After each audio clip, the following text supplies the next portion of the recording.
What's going on, guys? Welcome back to this year's PopComplex Nickvember celebration. Nickvember is a month-long celebration of all things 90s Nickelodeon.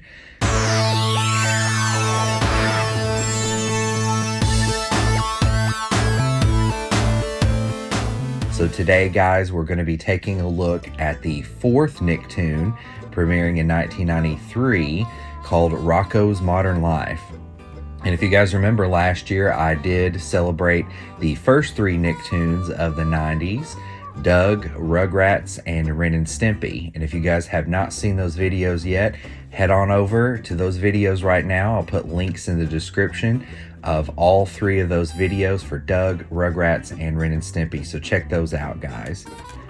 So today we are going to be taking a look at the fourth Nicktoon from Nickelodeon, and that is Rocko's Modern Life. Rocko's Modern Life was the fourth original Nicktoon following the original trilogy of Nickelodeon's first original Nicktoons, Doug, Rugrats, and Ren and Stimpy, that premiered in 1991. Rocko's Modern Life came 2 years later, premiering on Nickelodeon on September 18, 1993, and ran until November 1996 with a total of 4 seasons comprising of 52 episodes. Rocko's Modern Life was created by Joe Murray, rising cartoonist and animator who at the young age of 20 founded his own independent Joe Murray Studios while still in college. Murray created the character Rocko in the late 80s as an idea for a comic book series. In 1992, Murray pitched the idea of a cartoon series starring Rocko to Nickelodeon. At the time, Nickelodeon was looking for edgy up-and-coming creators to expand their brand of original Nicktoons, so they picked up the project. It is worth noting that Steven Hillenburg served as the show's executive producer during the fourth and final season. Hillenburg went on to create SpongeBob SquarePants, Nickelodeon's most successful cartoon series and intellectual property to date. So, Rocko's Modern Life tells the story of Australian immigrant Rocko, who moves to O-Town to begin his new life on his own as an adult. Throughout the series, Rocko and the colorful cast of O-Town characters bring a surreal and definitely satirical humor to the seemingly mundane events of adult life. Chock full of adult jokes, innuendo, and references to very adult-focused movies and TV, I'm surprised this show even made it to Nickelodeon. Watching this show as an adult, I'm almost shocked that this cartoon seems to ramp up the adult humor more than Ren and Stimpy even did, and it seems to be more blatantly obvious with its innuendo. But before we talk about some of the episode's highlights and jokes, let's look at some of the series' most infamous recurring characters. First of all, obviously there's Rocko, the title character and protagonist of the show. Rocko is a wallaby, very often getting assumed to be a kangaroo or even a beaver by the other characters in the show, much to his frustration. Rocko immigrates to O-Town with his dog Spunky to start his adult life on his own. Rocko is voiced by actor-comedian Carlos Alazraqui. Rocko's Modern Life launched the career of Alazraqui, who went on to portray Deputy James Garcia on Reno 911 and to voice Spyro the Dragon in PS1's Spyro the Dragon trilogy, the Taco Bell Chihuahua, Mr. Weed on Family Guy, and many other roles. Rocko settles into his life in O-Town by securing a clerk job at the O-Town local comic shop Kind of a Lot of Comics. Throughout the show, Rocko plays the straight man role in the best possible way, the constant victim of every misfortune possible, which he takes on with a nervous apprehension. Rocko remains, however, enthusiastic despite the constant comedic misfortunes. Then there's Heifer, Rocko's best friend. Despite his namesake, Heifer is in fact a steer, which he has to make abundantly clear throughout the series. Heifer is voiced by actor Tom Kenny, who later went on to, of course, voice SpongeBob SquarePants. Heifer's character is portrayed much in the same way as SpongeBob's bumbling best friend Patrick, with good intentions but on the brainless side. Whilst a good friend, Heifer is most of the time blissfully unaware of the pain and frustration he often causes Rocko. Heifer is known for his constant love of food and snacking, often seen munching on pasture puffies or dining at the Choky Chicken.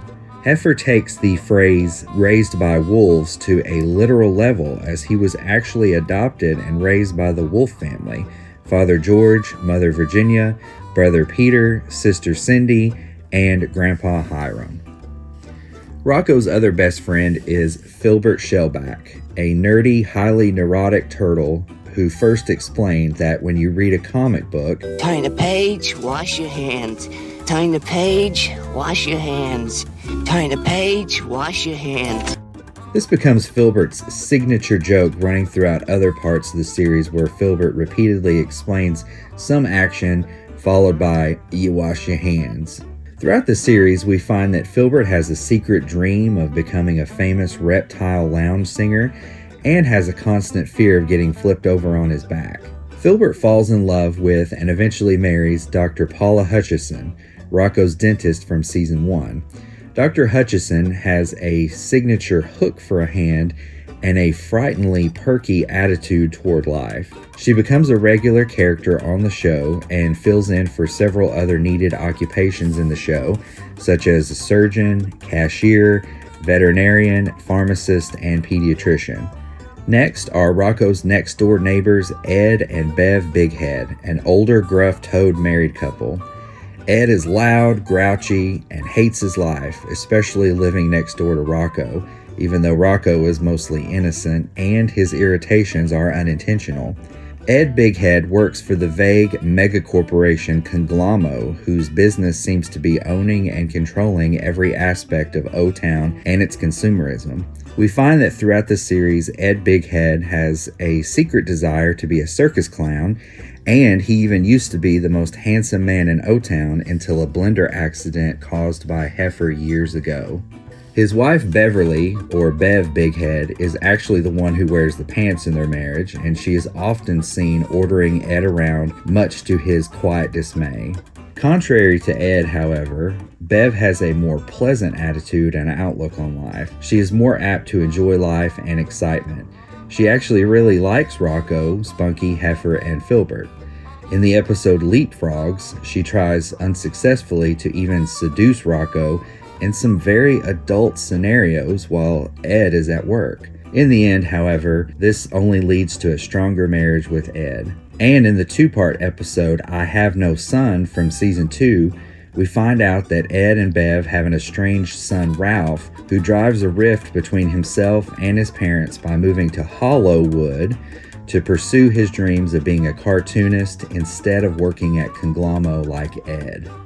Some of the recurring minor characters in Rocko's Modern Life include Really Really Big Man, the series' dim-witted superhero who seems to exist in the comics universe and in real life in O-Town.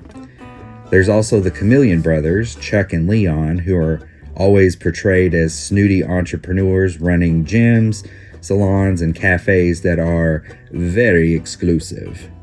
There's Mr. Dupet, the heartless CEO of Conglommo, always seen picking his nose. There's Gladys the Hippo Lady, a syrupy southern hippo who Rocko always seems to get stuck in compromising situations with, either getting stuck to her butt or her, to which she always responds by either throwing Rocko or hurting him somehow, exclaiming, "How dare you!" And finally, there's Melba Toast, Rocko's next-door neighbor whom he falls madly in love with, and the running theme being the fact that you never see her face in the series. As I stated before, Rocko's Modern Life contained dozens of adult jokes and references that would have gone right over the average 8-year-old's head, such as movie references to carnal knowledge, or deliverance to, well, this. Oh baby, oh baby, oh baby. Rocko? Mrs. Bighead? But I won't go into the inappropriate jokes so much here. I'll let you discover those on your own. But I will touch on some of the most memorable episodes from the series. In the episode Sucker for the Suck-O-Matic, Rocko falls victim to the wiles of television infomercials when his vacuum cleaner bites the dust, and he orders a new one from TV. The new vacuum seems like a dream come true until it turns out to be a monster, sucking up and devouring everything in sight.